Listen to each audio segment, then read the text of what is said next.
இந்த வீடியோவில் பயிற்சி 1.2ல் 8ஆம் கணக்கினுடைய விடையை காண போகிறோம். வாங்க பார்க்கலாம். 1/2 கூட்டல் 3/2 கழித்தல் 2/5 வகுத்தல் 3/10 பெருக்கல் 3. ஸோ இந்த விடையை கண்டுபிடிச்சிட்டு வர விடை 11க்கும் மற்றும் 12க்கும் இடையில் அமைந்துள்ளன என நம்ம நிரூபிக்க போகிறோம். இந்த கொடுக்கப்பட்டுள்ள கணக்கினுடைய விடையை கண்டுபிடிச்சிட்டு அந்த விடை 11 மற்றும் 12க்கு இடையில் அமைந்துள்ளது அப்படின்னு சொல்லிட்டு நம்ம இதை நிரூபிக்க போகிறோம்.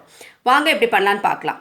ஸோ இந்த கணக்கு எழுதியிருக்கேன். 1/2 கூட்டல் 3/2 கழித்தல் 2/5 வகுத்தல் 3/10 பெருக்கல் 3.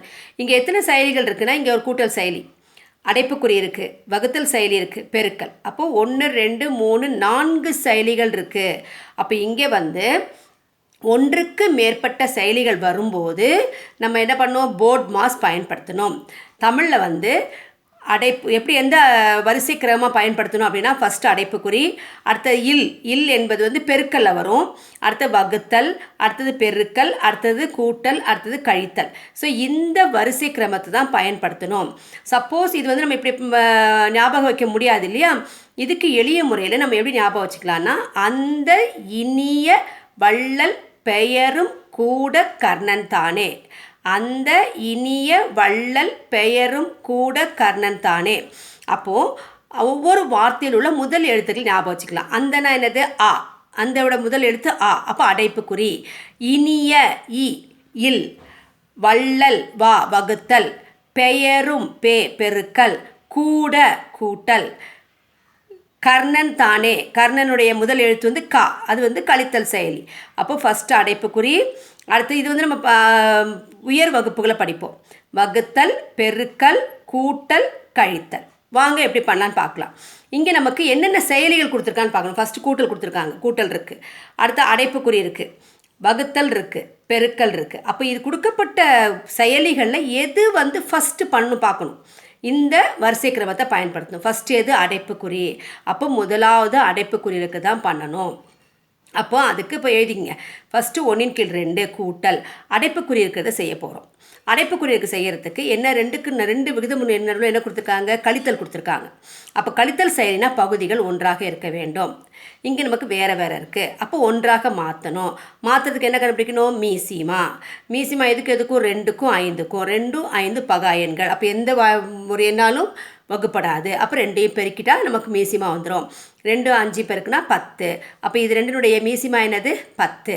அப்போது அந்த 10 கீழே போட்டுட்டு இதையும் 10ஆ மாற்றணும், இதையும் 10ஆ மாற்றணும். அப்போ 2 10ஆ மாற்ற எதால் பெருக்கணும், 5ஆல் பெருக்கணும். அப்போ தொகுதியை 5ஆல் பெருக்கிங்க. 3 × 5 15 வந்துடும். அதே மாதிரி இதை இந்த பகுதியை 10ஆ மாற்றுறதுக்கு எதாவது பெருக்கணும், 2ஆல் பெருக்கணும். அப்போ 2 10 2 2 4 கீழ் 10 போட்டுட்டு இந்த வகுத்தல் அப்படியே போட்டுக்கணும். 3/10 அந்த போட்டுக்கணும், பெருக்கல் போட்டு 3. வேறு எதுவுமே மாற்றம் இல்லை. ஃபஸ்ட்டு நம்ம அடைப்புக்குறி தான் பண்ண போகிறோம். அப்போ அடைப்புக்குறிக்கான விடை நம்ம பார்க்க போகிறோம். 1/2 கூட்டல், இதெல்லாம் அப்படியே எழுதிக்கணும். அந்த எந்த செயலி பண்ணுறோமோ அதுக்கு முன்னாடி இருக்கிறதும் அப்படியே வந்துடும், அதுக்கு பின்னாடி இருக்க செயலிகளும் அப்படியே தான் எழுதிக்கணும். அந்த செயலியை மட்டும்தான் நம்ம என்ன பண்ண போகிறோம், செய்ய போகிறோம். அடைப்புக்குறி தான் செய்ய போகிறோம். அப்போ அடைப்புக்குறி செய்யும்போது 3 × 5 கழித்தல் 2 × 2 கீழ் 10. பாருங்கள் எப்படி பண்ணலாம் அப்படின்னு சொன்னால், இதுக்கு முன்னாடி இருக்கிறது 1/2 1/2 கூட்டல் 3 15 கழித்தல் 4/10. அப்புறம் அடுத்த செயலிகள் அப்படியே எழுதிக்கணும். வகுத்தல் 3/10 பெருக்கல் 3. இப்போ பாருங்கள், இதோட விடை கண்டுபிடிக்க போகிறோம். இது கூட்டலில் இருக்குது, இது கழித்தலில் இருக்குது. அப்போது வெவ்வேறு குறிகள் இருக்கிறதுனால என்ன பண்ணிக்கணும், அதை கழிச்சிக்கணும். 15ல் 4 போச்சுன்னா 11. பெரிய நம்பர் குறி ப்ளஸில் இருக்கிறதுனால அந்த கூட்டல் குறியே வந்துடும். அப்போ 11/10. இப்போ ரெண்டாவது என்ன பண்ணணும் அப்படின்னு சொன்னால், ரெண்டாவது நமக்கு அந்த வரிசை கிரமத்தில் ரெண்டாவது என்ன இருக்குது, வகுத்தல். அப்போ நமக்கு இங்கே வகுத்தல் இருக்குது. அப்போ ரெண்டாவது வகுத்தல் செய்யணும். அப்போ அடைப்புக்குறிக்கான விடை நம்ம கண்டுபிடிச்சிட்டோம். இது முடிச்சிட்டோம். இந்த செயலி முடிஞ்சிருச்சு. 11/10 விட கண்டுபிடிச்சிட்டோம். அடுத்தது வகுத்தல் செய்யணும். அப்போ இதுக்கு நடுவில் அந்த வகுத்தலுக்கு முன்னும் பின்னும் எது இருக்கோ அந்த விகிதமுறைன்னு செய்யணும். அப்போ வகுத்தலுக்கு முன்னாடி என்ன இருக்குது, இந்த அடைப்புக்குறி. அதுக்கான விட நம்ம கண்டுபிடிச்சிட்டோம். 11/10 கண்டுபிடிச்சிட்டோம். அதுக்கு பின்னாடி வகுக்கும் என்ன வருது, 3/10 வருது. அப்போ அதை எடுத்துக்கணும், அந்த 2 எடுத்துக்கணும். அப்போ 11/10 இந்த வகுத்தல் செயலியானது என்ன ஆகிடும், பெருக்கலாக மாற்றப்படும். மாற்றும்போது என்ன ஆகும், இதுக்கு தலைகீழி எழுதணும். 10 கீழ் 3. அப்போ இந்த செயலி ஃபஸ்ட்டு முடிக்கணும். என்ன பண்ணணும், எளிய வடிவில் எழுதணும் இல்லையா. அப்போது இங்கே தொகுதியில் 10 இருக்குது, பகுதியில் 10 இருக்குது. அப்போ 10ஆம் வாய்ப்பாடில் வகுத்துக்கலாம். ஒரு 10 10 ஒரு 10 10. அதுக்கடுத்தது பார்த்திங்கன்னா வேறு எதுவுமே வகுப்படாது. அப்போது இங்கே நமக்கு விட என்ன வருது, 11 கீழ் 1 பெருக்கல் 1 கீழ் 3 அப்படியே தான் இருக்குது. 1 கீழ் 3 அப்படி தான் இருக்குது. இப்போது அடைப்புக்குறி முடிச்சாச்சு, வகுத்தல் முடிச்சாச்சு.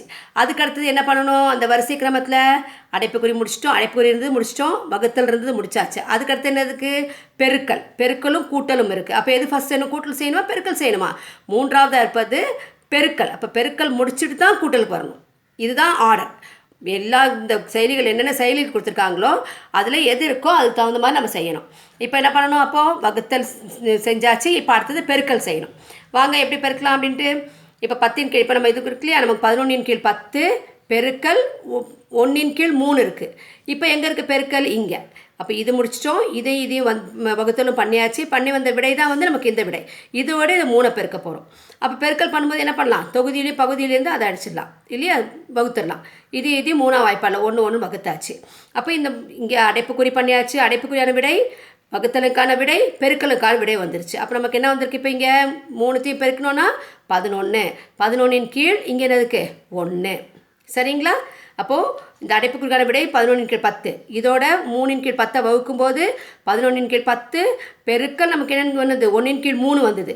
அடுத்தது பெருக்கல் செயலி பண்ணும்போது இந்த 3 போயிடுச்சு. அப்போ கடைசி விடை நமக்கு என்ன வந்திருக்கு, 11 கீழ் 1 வந்திருக்கு. இப்போ கடைசியில் இது பண்ண 2ஐயும் நம்ம கூட்ட போகிறோம். கூட்டும்போது என்ன ஆகணும், 2 பகுதிகளும் ஒன்றா இருக்கணும். இங்கே 2 இருக்குது, இங்கே நமக்கு 1 வந்திருக்கு. அப்போ என்னவா இருக்கும், 2க்கும் 1க்குன்னா மீசிமா 2. அப்போ இதை வந்து 2ஆல் பெருக்கணும். அதே மாதிரி தொகுதி 2ஆல் பெருக்கிக்கணும். அப்போ கீழே 2 போட்டுங்க, இங்கே 1 11 2 22 கீழ் 2. இது 2ஐயும் கூட்டி பாருங்கள். 11 22 கூட்டினா என்ன வரும், 23 கீழ் 2. 23 கீழ் 2 என்பது வந்து என்னது, தொகுதி பெருசாக இருக்குது, பகுதி சின்னதாக இருக்குது.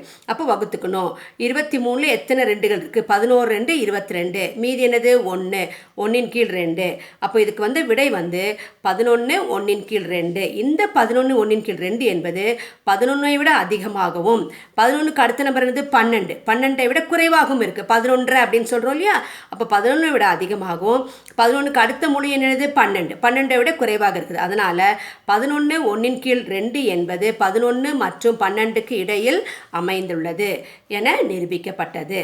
ஸோ கொடுக்கப்பட்ட கணக்கினுடைய விடை வந்து 11 1 கீழ் 2.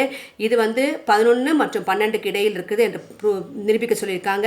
இப்போ 11 என்பது 11 அதிகமாகவும் 12ஐ விட சிறியதாக இருக்குது. அப்போது இந்த விடை வந்து எங்கே இருக்குது, 11க்கும் 12க்கும் இடையில் அமைந்துள்ளது என நிரூபிக்கப்பட்டது. அப்போ கொடுக்கப்பட்ட கணக்குடைய விடை வந்து 11 1 கீழ் 2. அது வந்து 11 மற்றும் 12க்கு இடையில் அமைந்துள்ளது என நம்ம நிரூபிச்சிட்டோம். நன்றி.